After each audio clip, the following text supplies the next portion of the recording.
got the old OGs, the old heads that was like 70s, like 60s, 70s, like them boys. Then you had like the 80s, 90s, like we we was like in that generation where, all right, like for me as a DJ, I ain't have all them, crates and all that, but I knew about like trying to find music and stuff, back in the day, like in the mid 2000s, mixtapes was like the pivotal at that time, and it was like, you had Wayne, he came out with all the mixtapes, like the mixtape game just took over, and that was like the gap from the hardware, which had CDs and stuff and whatnot, and then now with the digital, you know what I'm saying? So like y'all generation, truth be told, y'all still know about that, the CD era, but now y'all more, y'all getting in y'all 20s, more stuff is more digital, you know what I'm saying? So it's just like, I always tell people, it's... Yeah, bro, you gotta tell us, it's just like, you feel me? I think that is a very valid point, you feel me? Yeah. More people that are of our generation do need to know about what the previous generations went through with music. Yeah. A lot of people are really like, Nick, this not to like lowball anybody. Mm-hmm. Roddy Ricch box could go platinum like in a week. Right. But like for Michael Jackson to go platinum with no Instagram or no, you feel me, like no social medias or none of that, you feel me, like it's just straight footwork, just like niggas outside with t-shirts, holding up banners, like, you feel me, like people was actually outside doing pop-up shops, like, you feel me, you heard the word, you feel me, like, so, and that, that's literally, like, a lot of people don't know about that, like, it's just sad, you feel me, it changes the way I move now, because I know, like, if I go out and do what Nipsey did and go really do that footwork, you feel me, and go put that energy forth outside, let people know my face in person, that really connects your fans to you, that builds a cult following.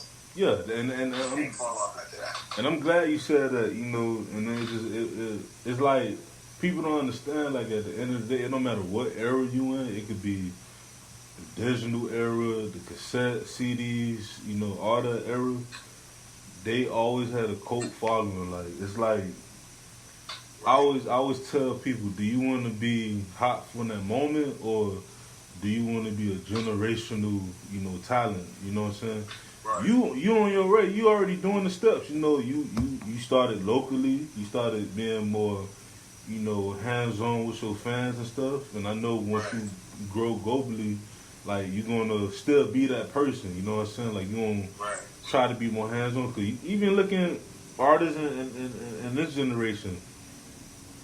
Well, my generation, like when I was in school, like in college and stuff, you had Kendrick, you had J. Cole, you had Matt Miller. You seen what they did. Now you see, like, your generation got like the Kodaks, the Roddy Ricches, the Little Pumps, the goddamn what's his name, YBN Corday. Like y'all have that mass of like, all right, we got social media and all that. That's cool. You know what I'm saying? We can do different ways, but y'all still respect the groundwork. You know what I'm saying? Y'all still respect, like, hey, I'm about to hit up these shows. I'm about to hit up this pop up. You know what I'm saying? Like, I'm just going. I want people to know that I'm here. You know what I'm saying? So I respect that. Right.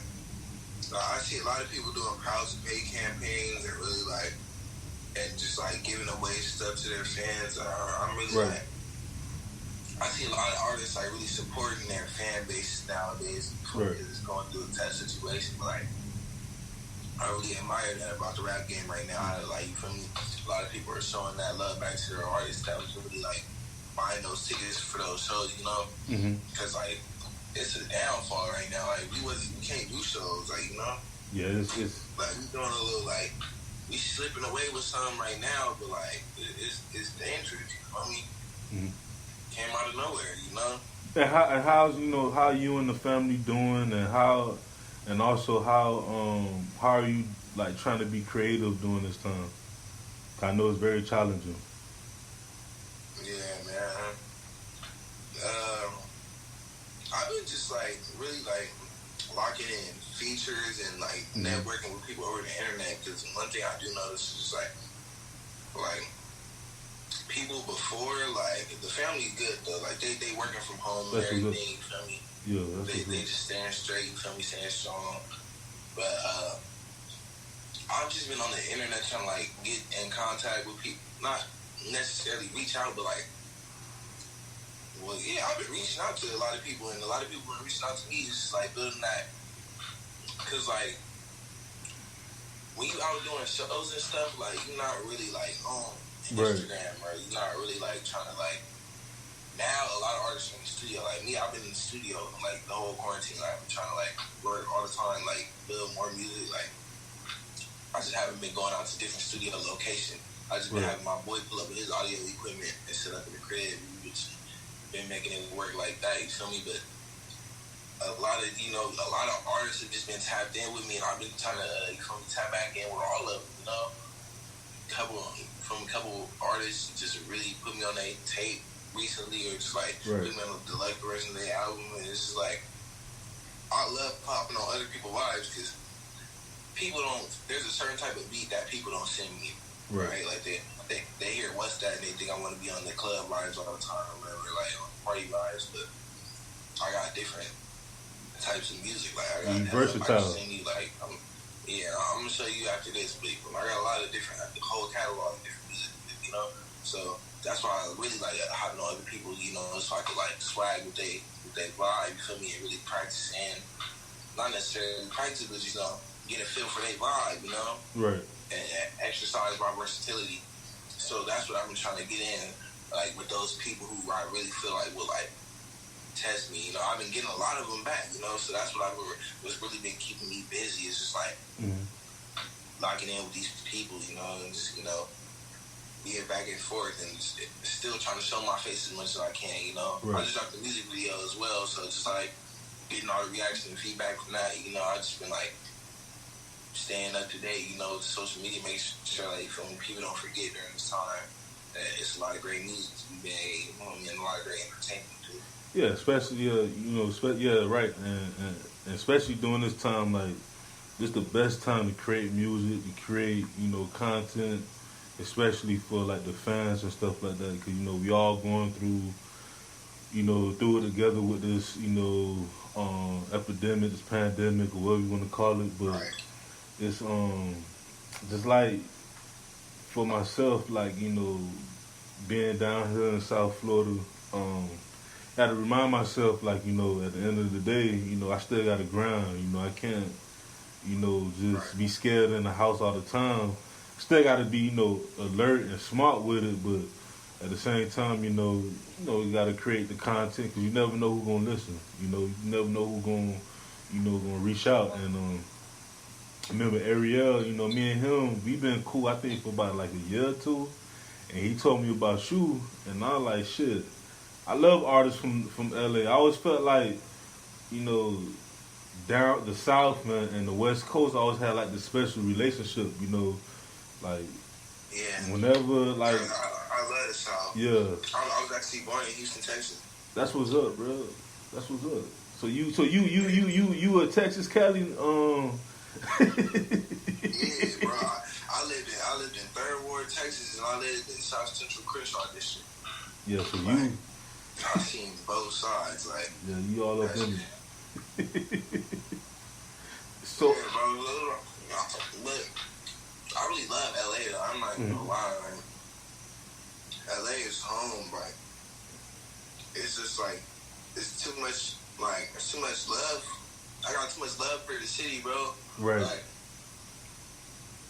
even during times like this, like, all my childhood friends is here, but not even that. I lost friends here, like, like.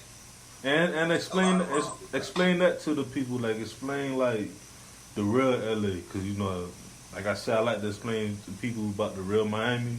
So explain to the people about like the real LA. Right.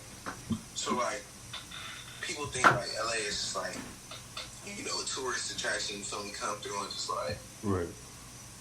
But nah, like, you know, I grew up in South Central LA, and it's like, bro, I remember not being wanting to catch the bus on the way to school. Like, literally, like, dudes hop on the bus to shoot you, bro. Like, Right. for real. Like, I'm 15, like, scared to get murdered in front of my school. Like, I've seen somebody get murdered in front of my school. Like, It's crazy. Like, I couldn't even get on the bus to school. Before I leave the house, I'm looking at the news. It's a dead dude in front of the school. I'm thinking it's one of the homies. You feel me? I'm telling you, like, Crenshaw is not. Bro, we had somebody get kidnapped right in front of the school. Like, it's crazy. You feel me? Like, and it's a to break down into the gang politics. Crenshaw is a majority Crip area, you know. Mm-hmm. So like, you go to a school like Crenshaw. The era I went, bro, we had people from BPS and like people from opposite areas parked outside our school waiting for us to come out. Like, and we had niggas in our faces, you know, and I was one of those dudes that really had to go through those trials, you know. Right.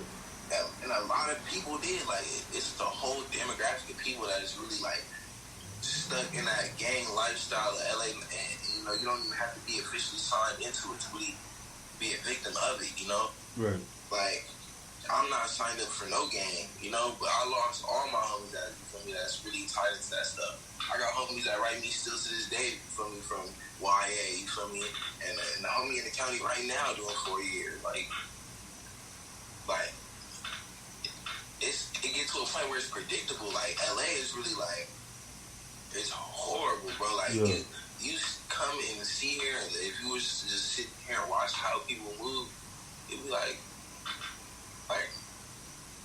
yo, why you acting like that? Like, you act like you really need this lifestyle. Like, like you act like you really want to, like, go to jail. Like, I was sitting here telling my homies the other day, like, they heights go, you feel me, do some legal shit. I'm like, bro, I'm making money off rap, bro. Like, kick back, you feel me? I'm building opportunities for niggas. Like, this can't keep going on, bro. Like, homies just getting football numbers. Like, and, you know, like, LA is based off, LA, the youth in LA were built based off horrible morals, you know? Right.